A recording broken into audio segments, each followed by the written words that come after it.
أكو موديلات تنشاف وتنسي، وأكو موديلات تبقى بالبال من أول نظرة. هلا بيكم أحبابنا، وياكم فصالك علينا. واليوم جايبيلكم مجموعة خاصة من موديلات دشاديش محرم للعام الجديد، مجموعة تعتمد على السواد الفاحم وهيبة اللون الأسود، مع تصاميم مرتبة وتفاصيل أنيقة تخلي كل موديل إلى حضوره الخاص.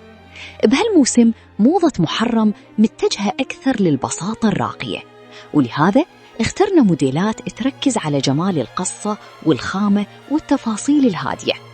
كل دشداشة بهالفيديو تحكي حكاية ذوق مختلف، وتجمع بين الوقار والأناقة بطريقة تخلي الإطلالة مميزة من غير تكلف. إذا تحبين الموديلات الراقية اللي بيها لمسة عراقية أصيلة، فهالمجموعة معمولة حتى تعطيك أفكار جديدة للتفصيل والخياطة. تابعي العرض للنهاية وركزي على التفاصيل الصغيرة لأن بيها سر جمال كل تصميم. فصالك علينا، من السواد الفاحم تبدي الحكاية، ومن الذوق الراقي تكتمل الأناقة.